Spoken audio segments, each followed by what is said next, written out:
बऱ्या तिघांचा लपंडाव खेळून झाला आहे. 15 तारखेला धप्पा द्यायची वेळ आली आहे. सो फायनली कसं वाटतं आहे? सगळ्यांसमक्ष प्रोमो पाहिला आहे.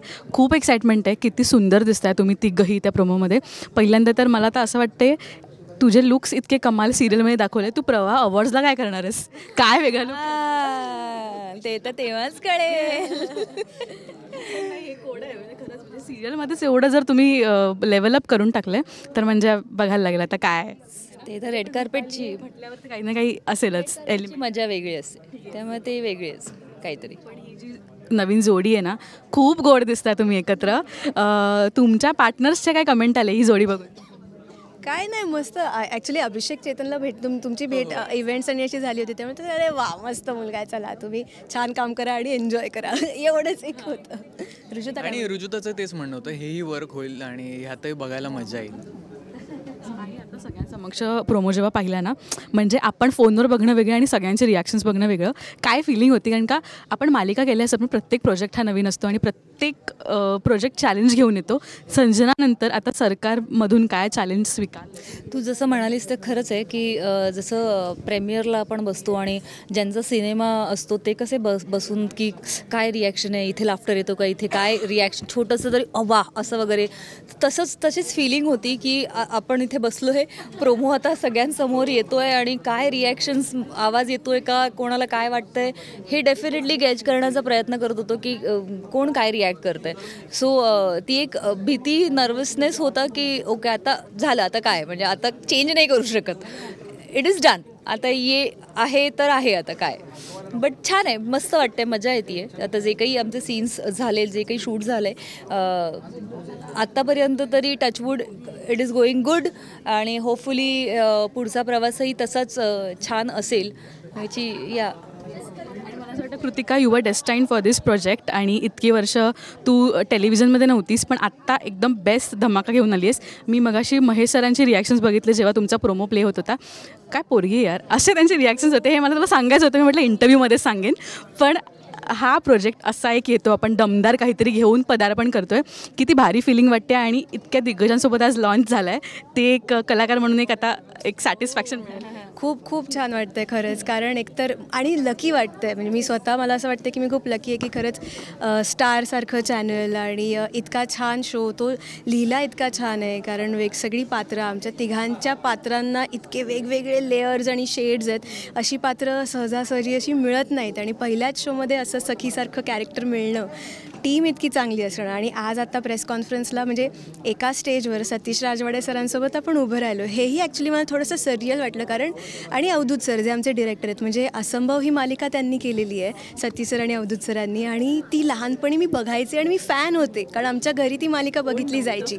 हां, त्यामुळे आत्ता मगाशी मला 1-2 सेकंद ते असं वाटून गेलं की अरे हे खरंच घडतं आहे का, म्हणजे हे स्वप्नवत वाटावं इतपत ते आहे. त्यामुळे खरंच मला खूप छान वाटतं आहे. आणि इतके वर्ष मालिका विश्वापासून मी ठरवून लांब होते, तर आता कुठेतरी ते जेव्हा करते आहे तेव्हा त्याचं फलित झाल्यासारखं वाटतं आहे. त्यामुळे येस. आणि चेतनला तर नेहमीच असे एकदम गोंडस किंवा असं नॉर्मल म्हणजे बोलतात ना की क्यूट गायवाल्या भूमिका मिळतात. शशांकही आधी तसाच होता, बिचारा भोळा होता, आत्ताही तसाच आहे. कान्हा, राईट, नावही किती क्यूट आहे. प्रचंड प्रचंड भोळा. फुलपाखरू जेव्हा केली होती तेव्हा ते कॉलेज गोईंग हे होतं, ती एक धमाल वेगळी होती.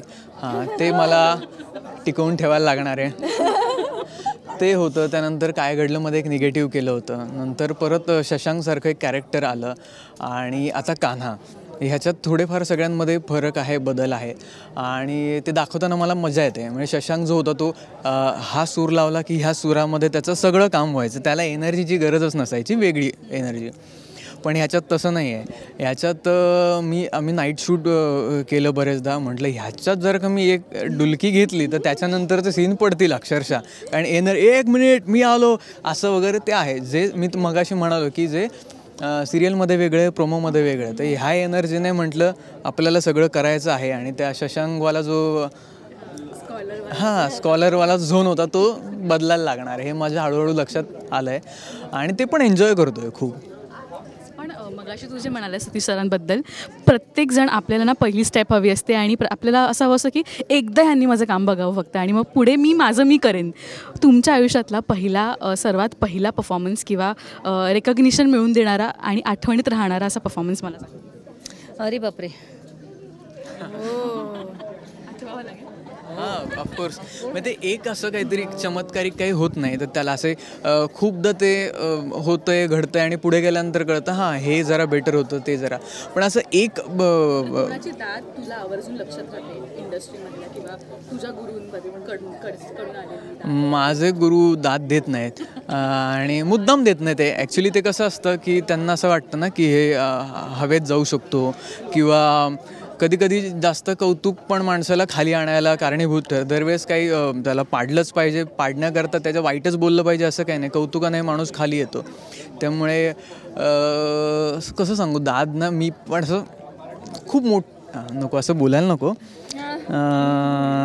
मला खूप सांभाळून बोलायला सांगितलं आहे घरूनसुद्धा. मी कधी काहीही बोलून येतो आणि नाही तसं नाही. प्रत्येकाची दाद महत्त्वाची असते.